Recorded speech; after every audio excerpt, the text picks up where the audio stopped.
Good morning बच्चों। कक्षा 12 के सभी छात्र छात्राएं ध्यान दें। मैं आपकी विषय अध्यापिका श्रीमती मंजू गुप्ता आपको आपकी काव्यखंड का, आपकी हिंदी पुस्तक के काव्यखंड का पवन दूत का जो पहला पाठ है उसको पढ़ा रही थी, जिसके लेखक अयोध्या सिंह उपाध्याय हरिओ जी हैं। इन्होंने प्रिय प्रवास महाकाव्य की रचना की है। ये उसी से अवतरित है जो खड़ी बोली गद्य का खड़ी बोली काव्य का प्रथम महाकाव्य है। आगे देखिए।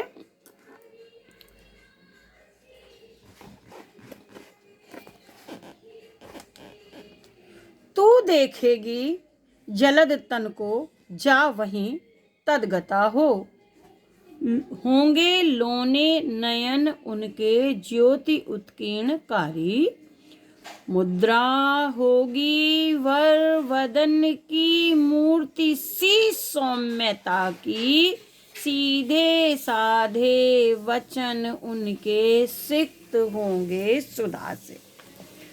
जलद तन माने बादलों के समान शरीर वाले, तद गता, तद माने वहां, गता माने पहुंचकर, ज्योति उत्कीर्णकारी जो प्रकाश को बिखेरने वाले होंगे। उत्कीर्णकारी माने बिखेरने वाले, ज्योति माने प्रकाश,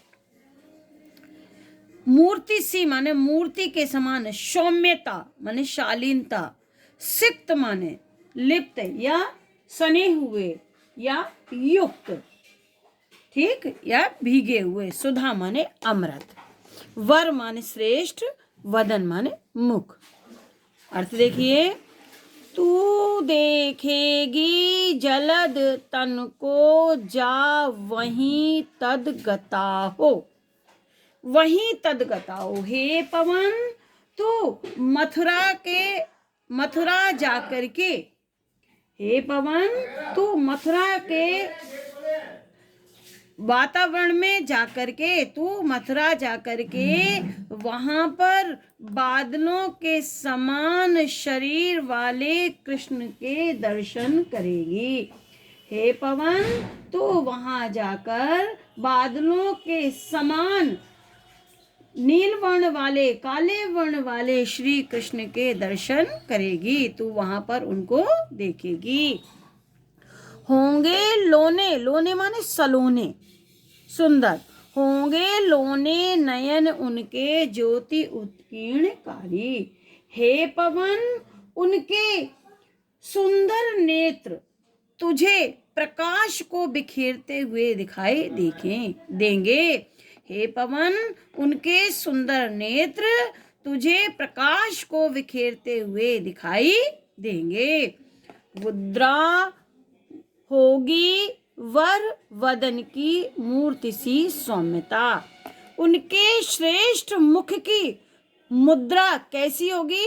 उनके भाव से भरे हुए श्रेष्ठ मुख की मुद्रा पर मूर्ति सी सौम्यता, मूर्ति के समान सौम्यता और शालीनता दिखाई देगी। तुझे उनके मुख की भाव भंगिमा या भाव मूर्ति के समान सुंदर दिखाई देंगे। उनके श्रेष्ठ मुख की सुंदरता कैसी होगी? मूर्ति के समान उस पर भव्यता और शालीनता होगी। सीधे साधे वचन उनके सिक्त होंगे सुधा से, और जो वो वचन बोल रहे होंगे, जब तो उनके सुंदर वचनों को सुनेगी तो उनके सीधे साधे वचन तुझे अमृत से लिप्त या सींचे हुए या सने हुए सुनाई देंगे। जब वो, हे पवन, जब तू श्री कृष्ण के वचनों को सुनेगी तो उनके सीधे साधे वचन तुझे अमृत से परिपूर्ण लगेंगे। आगे देखिए बच्चों, अंडरलाइन है, इसकी आपको व्याख्या करना है। नीले फूले कमल दल सी गात की श्यामलता, यहाँ उपमा अलंकार है। कमल दल सी, कमल दल के समान, गात की श्यामलता। पीला प्यारा वसन, वसन माने वस्त्र, कटी, कटी माने कमर में पहनते हैं फबीला, फबीला माने सुंदर लगने वाला। छूटी काली अलख मुख की कांति को है बढ़ाती, सद वस्त्रों में नवल तन की फूटती सी प्रभा है। अर्थ देखिए, नीले फूले कमल दल सी गात की श्यामलता। हे पवन, उनके शरीर की श्यामल छवि कैसी होगी? नीले खिले हुए पुष्पों के समूह की श्यामलता के समान, नीले खिले हुए कमल समूह की श्यामलता के समान ही गात की श्यामलता उनके शरीर की श्यामल छवि होगी। अर्थात उनका सांवला रंग ऐसा मनोरम होगा जैसे नीले कमल पुष्पों के समूह की श्यामलता अत्यधिक सुंदर होती है। प्यारा पीला प्यारा वसन कटी में पहनते हैं फवीला, वह अपनी कटी मन कमर में पीला प्यारा वस्त्र पहनते हैं। श्री कृष्ण अपने शरीर पर अत्यंत आकर्षक और पीला सुंदर वस्त्र अपने अपने कमर में धारण करते हैं। छोटी काली अलख मुख की कांति को है बढ़ाती, और उनके मुख पर जो बालों की काली लट छूटी होगी वो उनके मुख के सुंदरता की वृद्धि करती रहती है। उनके माथे पर लटकी हुई बालों की लट उनके मुख की सुंदरता की निरंतर वृद्धि करती रहती है। सदवस्त्रों में नवल तन की फूटती प्रभा से, और सदवस्त्रों में उनके सुंदर वस्त्रों से उनके सुंदर शरीर की कांति उत्कीर्ण होकर फैलकर संपूर्ण वातावरण को मनोरम बनाती है। सद वस्त्रों से नवल तन की, जो वह अपने नवल शरीर पर, कोमल शरीर पर, श्यामल शरीर पर श्रेष्ठ वस्त्रों को धारण किए हैं, उनसे उन वस्त्रों को धारण करने से उनके शरीर की कांति उस वातावरण में एक मनोरमता को फैलाती है, प्रभा को फैलाती है, अत्यंत सुंदर मनोहर मन को हरने वाली सुंदरता को फैलाती है। अब इसकी व्याख्या आप लिखेंगे कैसे, तो मैं समझाती।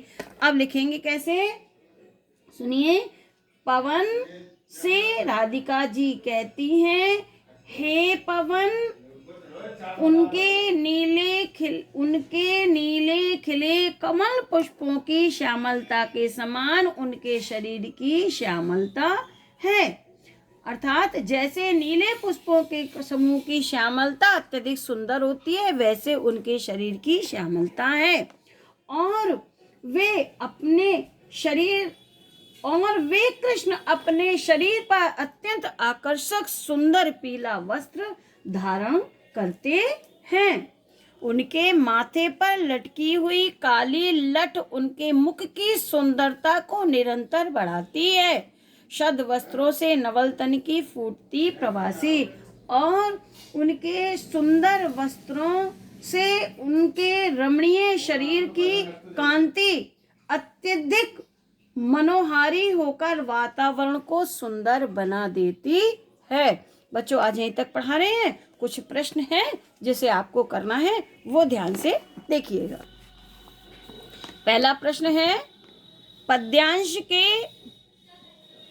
पाठ और कवि का नाम लिखिए। दूसरा है, वो आप लिख लेंगे, हर बार बताया जाता है। रेखांकित अंश की व्याख्या कीजिए, अभी मैंने आपको समझाई। तीसरा प्रश्न है, राधिका पवन दूतिका से किसकी पहचान बता रही हैं? उत्तर होगा, राधिका पवन दूतिका से श्री कृष्ण की पहचान बता रही हैं। राधिका के अनुसार पवन को कृष्ण के सीधे साधे वचन कैसे लगेंगे? राधिका के अनुसार पवन को श्री कृष्ण के सीधे साधे वचन अमृत के समान लगेंगे, अमृत से लिप्त लगेंगे, सने हुए लगेंगे। राधिका अपने प्रिय श्री कृष्ण की पहचान के लिए उनकी किन विशेषताओं का उल्लेख पवन से कर रही हैं? उत्तर लिखेंगे, राधिका अपने प्रिय कृष्ण के पहचान के लिए उनके सांवले शरीर, कमर पर बंधे हुए पीले वस्त्र और माथे पर लटकती हुई काली बालों की लट का उल्लेख कर रही हैं। बस बच्चों, अब आगे कल पढ़ाऊंगी, इसको आप अपनी कॉपी में कर लेंगे। Thank you.